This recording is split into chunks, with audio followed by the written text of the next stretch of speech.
আসসালামু আলাইকুম সবাইকে। মার্কেট কখনো এক লাফে উপরে ওঠে না, মার্কেট কখনো এক লাফে নিচে নামে না, সে সবসময় ধাপে ধাপে চলে। এই ধাপগুলোকে বলা হয় পুলব্যাক। এই পুলব্যাকগুলোতে আমরা পজিশন নিয়ে আমরা ভালো প্রফিট করতে পারি। আর এই পুলব্যাকগুলোকে আইডেন্টিফাই করার অন্যতম একটা টুল হচ্ছে ফিবোনাসি রিট্রেসমেন্ট। এই ফিব রিট্রেসমেন্ট ইউজ করে আমরা পজিশন এন্ট্রি এবং এক্সিট এবং স্টপ লস বসাতে পারি। এবং অনেক ট্রেডার আছে যারা এই ফিব রিট্রেসমেন্ট টুল ব্যবহার করে ভালো করছে। সো চলুন দেখা যাক কিভাবে এই ফিব রিট্রেসমেন্ট আমরা ড্র করব এবং কোথায় আমরা এন্ট্রি নেব এবং কোথায় আমরা স্টপ লস বসাবো এবং কোথায় আমরা আমাদের টিপি বসাবো। চলুন দেখা যাক।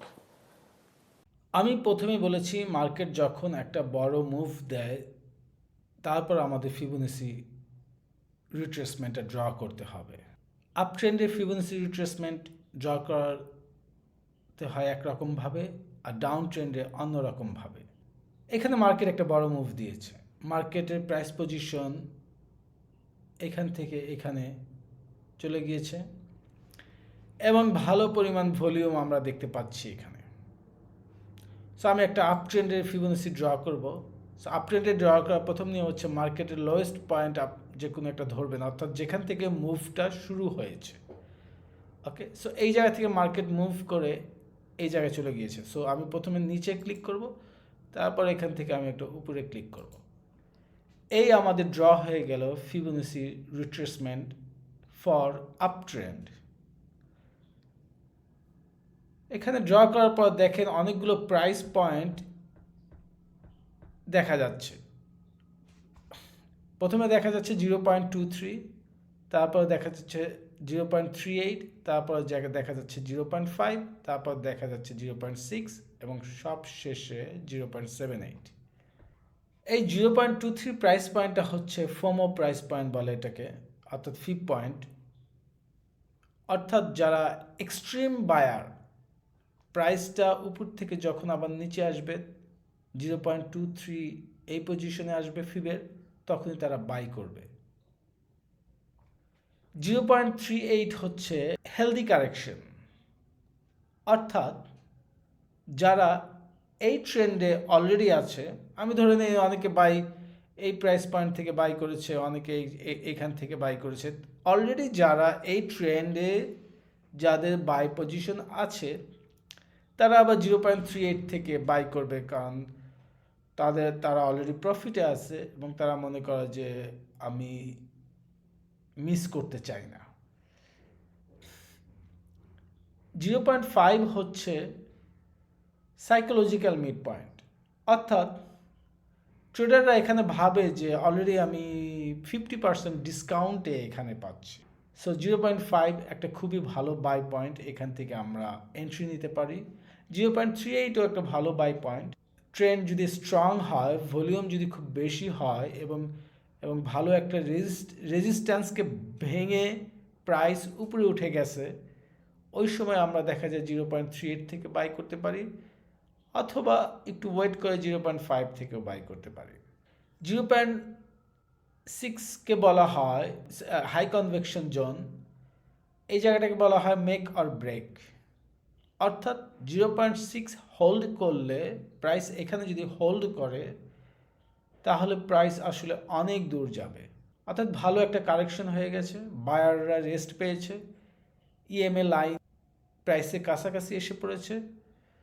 সো এইখান থেকে আসার পরে অনেক ট্রেডার এখান থেকে এন্ট্রি নেয় এবং তাদের স্টপ লসগুলো 0.78-এ বা তার নিচে রাখে, কারণ 0.78 হচ্ছে দ্য লাস্ট স্ট্যান্ড। যদি 0.78 যদি না টিকে তাহলে প্রাইস আবার নিচে পড়ে যাবে। সো আমরা ফিউচার তো আমরা জানি না, তো আমরা এটাকে যেহেতু অলরেডি আসছে এটা, সো আমরা হচ্ছে প্রাইস পয়েন্টটাকে এদিকে নিয়ে যাই। নিয়ে যাওয়ার পরে আমরা এটাকে টেনে এদিকে নিয়ে আসবো। ওকে, সো দেখেন এইখানে কিছু ফোমো বাই হয়েছে এখানে, ওকে, বোঝা যাচ্ছে যে এখানে এই বাইটা সম্পূর্ণ ফোমো, এই বাইকগুলো এখানকার বাইকগুলো সম্পূর্ণ ফোমো। এবং 0.38-এও একবার স্ট্যান্ড করেছে। 0.5-এ প্রেশার দিয়ে নামানো হয়েছিল, কিন্তু 0.618 এটাকে আটকায় দেওয়া হয়েছে এখানে, এবং পরবর্তীতে 0.5 থেকে প্রাইস রিটার্ন করেছে। ওকে, এখন আমরা ডাউন ট্রেন্ডে ফিব রিট্রেসমেন্ট ড্র করব। সো এইটাকে যদি আমি একটা ডাউন ট্রেন্ডের একটা মুভ বা প্লে ধরি, তাই কারণ এখানে প্রচুর পরিমাণে ভলিউম ঢুকেছে এই জায়গাটাতে। সো আমি প্রথমে ফিব সিলেক্ট করলাম, তারপরে হচ্ছে আমি ডাউন ট্রেন্ডের পিকটাকে ধরবো। ওকে, যেখান থেকে ডাউন ট্রেন্ডটা আমি কাউন্ট করব। ওকে, সো এখানে আমি প্রথমে একটা ক্লিক করলাম, তারপরে আমি হচ্ছে আজকে হচ্ছে February 22, সাপোজ প্রাইস এখানে এসেছে। সো আমি এখানে এখানে ক্লিক করব, তাহলে আমার ফিব রিট্রেসমেন্ট ড্র হয়ে গেল। এখন দেখেন যে প্রাইস প্রথমে ধাক্কা খাবে 0.23-তে, কারণ এখানে আমাদের অনেক ফোমো সেলার পাওয়া যাবে। এরপরে প্রাইস আবার ধাক্কা খাবে, রেজিস্ট্যান্স হিসেবে ধাক্কা খাবে 0.38-এ, কারণ এখানে অলরেডি যারা ডাউন ট্রেন্ডে ট্রেড নিয়েছে, অর্থাৎ এইখান থেকে এন্ট্রি অথবা এইখান থেকে এন্ট্রি যাদের আছে, বা এই জায়গাগুলো থেকে যাদের এন্ট্রি আছে, তারা আবার এখানে সেল করবে। এবং 0.5 হচ্ছে আমি যেটা বললাম 50% ডিসকাউন্ট। সো এখানে আবার আমাদের অনেক শর্ট এন্ট্রি, সেল এন্ট্রি পাওয়া যাবে। 0.61 হচ্ছে আবার মেক অর ব্রেক, অর্থাৎ 0.61 যদি হোল্ড করে, অর্থাৎ প্রাইস এর উপরে না উঠতে পারে, তাহলে প্রাইস আসলে আরও অনেক অনেক নিচে যাবে। এবং 0.78 হচ্ছে আবারও দ্য লাস্ট স্ট্যান্ড। সো এখানে হচ্ছে যে 0.78 যদি ভেঙে যায়, 0.61-এর পর 0.78ও যদি ভেঙে যায়, অর্থাৎ প্রাইস এর উপরে চলে যায়, তাহলে ট্রেন্ড সম্পূর্ণ রিভার্সাল হয়ে যেতে পারে। তো আমরা এটাকে এখন বড় করব। সো বড় করে দেখব আমাদের এখানে কি হয়। সো এখানে দেখেন প্রাইসটা প্রথমে 0.23-তে আসার পরে আমাদের কিছু ফোমো বায়ার সেলার পাওয়া গেছে, বা শর্ট এন্ট্রি নেয় যারা ফিউচার স্টকে, তাদেরকে পাওয়া গেছে। এবং 0.38-এ যাওয়ার পরেও আমাদের বেশ কিছুক্ষণ প্রাইসটা এখানে স্ট্রাগল করেছে এই জন্যে, এবং ফাইনালি 0.5-এ যাওয়ার পরে প্রাইসটা আবার ফল করা শুরু করেছে। সো এভাবেই আমরা ফিব রিট্রেসমেন্ট দেখে আমরা আগে থেকে প্রাইস এইখানে আসার পরে, অর্থাৎ ফ্রাইডে নভেম্বর 2028-এ যখন প্রাইস 1.25-এ ছিল, ওই সময় আমরা হচ্ছে একটা আর্লি প্রবাবিলিটি নোট করে রাখতে পারি যে প্রাইস যদি 0.5 অর্থাৎ এই পজিশনে যায়, তাহলে আমি একটা সেল এন্ট্রি নেব বা শর্ট এন্ট্রি নেব। প্রাইস যদি এই পজিশনে আসে, আমি তাহলে আবার একটা শর্ট এন্ট্রি নেব। সো ধরেন আপনি 100 টাকা শর্ট এন্ট্রি নেবেন টোটাল। সো প্রাইস যদি এই পজিশনে আসে 0.38-এ, আপনি হচ্ছে 50 টাকা শর্ট এন্ট্রি নিলেন, এবং প্রাইস যদি 0.5-এ যায়, আপনি আবারও 50 টাকা শর্ট এন্ট্রি নিলেন বা সেল এন্ট্রি নিলেন। তো সেক্ষেত্রে আপনার দেখা যাবে যে প্রাইস রিভার্সাল করে ফিব অনুযায়ী রিভার্সাল করে প্রাইস আপনার অনুকূলে যাবে এবং আপনি প্রফিট করতে পারবেন।